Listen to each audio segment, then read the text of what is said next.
Now, I also found out that there was a Northtown Cleaners in Detroit that I think was independent of the small chain in the Chicago area. The wharf hypothesis may be found among European writers, and they're particularly strong in the German-speaking world, where they can be traced back at least as far as Herder in the latter part of the 18th century, page 20, Roman numeral 20.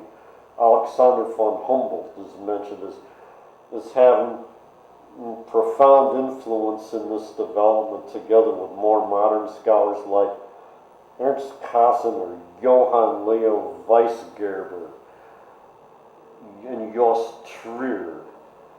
To these we should probably add Charles Bally, Marcel Grenet, Claude Lévi-Strauss, Jean Piaget, Alf Sommerfeld, and L. Wittgenstein.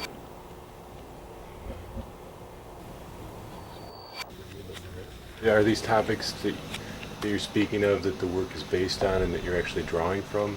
Yeah. Did those strike you as being as being good topics for your work, and that they lend themselves to that monotony? I mean, that you're going for. Oh yeah, because on each page is a list of title names. Well, I decided to try to write the longest, most monotonous poem that could be written in history, and I was inspired by various cuts of avant-garde music and certain types of traditional international religious music. And some of it could also be called semi-religious. It depends on the culture. And then also certain blurbs I read from earlier issues of Mad Magazine. So I guess it somehow all gelled together. And I also had the recreation of looking up information on obscure nobility and tribal heads of state, or information on tribes in different parts of the world. Each page begins with a different introductory line or paragraph. Then after that, the list of names. By the beard of one of the Kebnachizan of the Tzachors of the village of Nikik, also on the banks of the upper reach of the Samoa River on the northeastern spurs of the Juldadach range. It's a drag. The introductory lines or paragraph was sometimes just a few lines, but more recently paragraphs that are more like my stream of consciousness or free verse writing. Sometimes it's about commentaries on actual experiences, with some fantasy and distortion thrown in, or I guess whatever comes to my mind. I'll start off with my very most recent page. The names on this one are from West Africa. You ready now? Yeah. Oh, all right. You know, I could have sworn I saw as many push carts and vendors on this block as there are languages that exist in the whole island of New Guinea, or possibly as many as there are dialects or sub-dialects of non-Chinese tribes of Huizhou province in southwestern China. When I told the owner of Northtown Cleaners about this, one thing about cleaners and laundromats, that seems like for some reason that was a favorite topic for our Crumb cartoons. In almost all my lines I mentioned the name Northtown Cleaners. During the time that the poem was only 25 pages long, this friend set earlier excerpts of it to music, but it didn't take off in the commercial world as a musical composition. It was the idea of this musician friend to use the name Northtown Cleaners in all my lines, at least in the most recent pages of the work, and for probably at least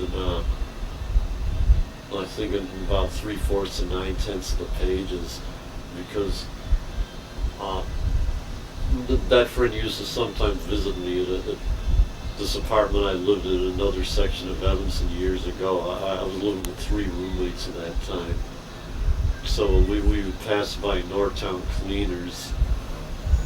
And certain introductory lines or paragraphs of certain pages, some information is about experience of the laundromat, but only very small percentage. Otherwise, partly because it was his idea, I decided to just keep using the name Northtown Cleaners indefinitely. So, I guess originally I decided to create a purposely monotonous work, but I guess it would also be called experimental. Sounds like most productive activity for somebody to do off work. I think that kind of scene sounds like a drag. It's a drag. By the beard of the Tierno, or Tierno Mole, or Marabou, or Holy Man, who is also the apostle of the Mole family of the Baal clan of the Pulos, or Pils of the suborder of the Omaria, of the order of the Tidiania, of the plain of Can the I ask you a Rod. question about that? I don't know, but I thought You that said was it's a drag many times. This is a drag. Or the Black Mountain, it's a drag. The village of Gilmitz, it's a drag. It's a drag. It's a drag. It's a drag. It's a drag. It's a drag. What is that referring to? What's a drag? Oh, the first introductory line or paragraph. And that's also what makes it a cure for insomnia.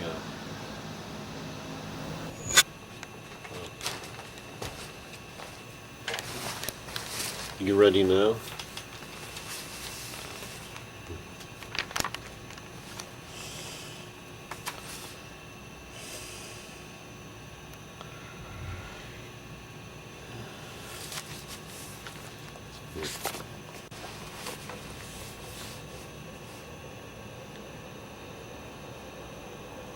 You ready? All right.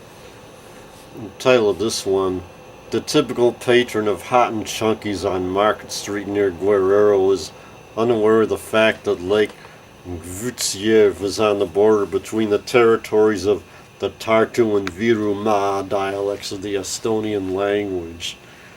The very act of writing down the auditor's phone number so that I will know which number to dial when I call him about an appointment the next day is very stressful. So strenuous to pick up the phone receiver and push buttons with my fingers or my toes, or with the tip of my nose. My phone is smaller than my thumbnail, but the phone receiver is as big as a football field. Yeah, that makes things rough. Despite these headaches in my personal life, they still call me a softie. Trying to inscribe the auditor's or income tax preparer's phone number with my X-Acto knife on a 50-year-old petrified raisin, which one of my party and guests forgot to pick up from my floor, is also most stressful and strenuous.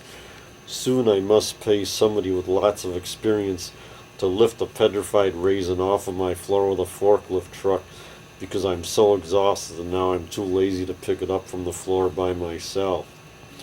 Pick it up! Pick it up! Pick it up, pick it up, pick it up, pick it up, pick it up, pick it up, pick it up, pick it up, pick it up, pick it up, pick it up, pick it up, pick it up, pick it up. So drone voices of government agents who are observing every move I make through a kaleidoscope. Excuse me while I turn a deaf ear as I doze off and fall asleep on my eraser, which I'm also too lazy to pick up from my floor. Is this a deep social message that might change my consciousness and general outlook on life? This is a deep, deep philosophical message that only the most intellectual minds could possibly understand. At least as intellectual and erudite an activity as trying to practice blocking for football games, or practicing the tune to AC/DC's Highway to Hell on a ukulele, or spending all day swinging on monkey bars in a playground. Show me the way to the next monkey bar. Oh, don't ask why. Yo, don't ask why. Should I be a spy? Should I be a spy? Let my laundry dry. Let my laundry dry. Am I your kind of guy? Probably not, but don't take my word for it. By the beard of the Tierno schoolmaster of the Tupilors of the suborder of the Omaria, of the order of the Tidiania of the village of Dolol, also near the right banks of the Senegal River in central Fouta, it's a drag. By the beard of the Satigi, or village chief who is also Padi, or religious judge or magistrate of the Al-Mahdi Nata family of the Torodo branch of the Puroñ, or mixed Moorish mulattoes of the order of the Padria of Dolol, it's a drag. By the beard of the Tierno of the Tucolors of the suborder of the Omaria, of the order of the Tidiania of the village of Meri. Is the character insomnia something that you think eventually you'll feel is concluded? Like, do you think you'll reach a point where you just feel like the work is done and whatever's being said has been said? Well, so far, I think it was an ongoing project. Right. So I don't think I'll finish it in my lifetime. How long have you been writing poetry, Lee? I'd have to, well, it'll take me a few minutes to figure out.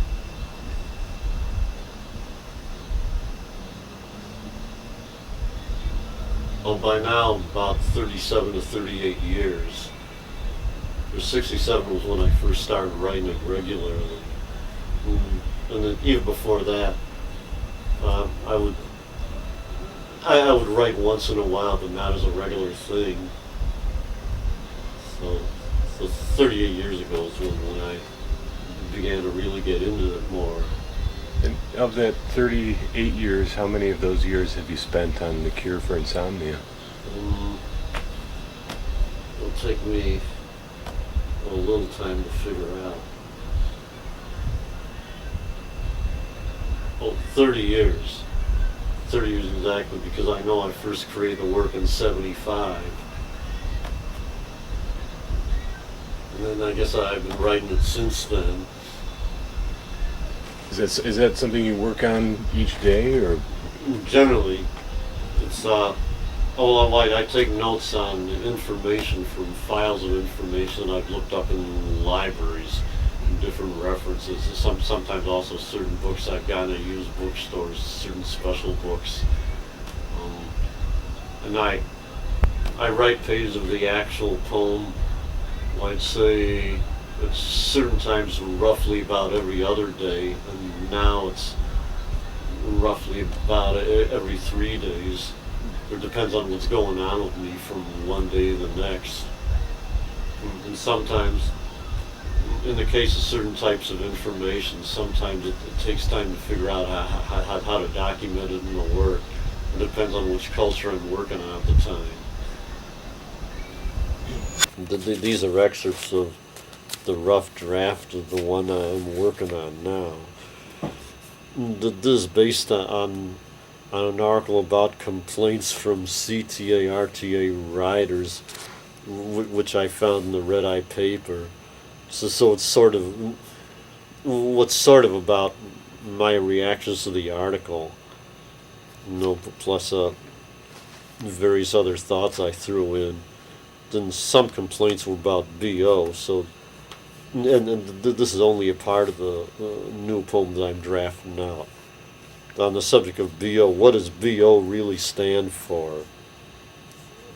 Bills overdue, Buck Owens, bad opera, bad operetta, buyout, bridge out, basil and oregano, Bellefontaine, Ohio,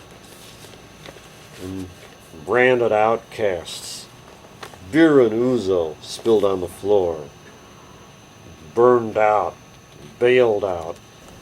A few passengers who just bailed out had no time to shower before boarding the L. Brandy and Ovaltine also spilled on the floor. Brahms Overture. Chapter 16. Figure 16. Book of Odes. A bit of Ozymandias.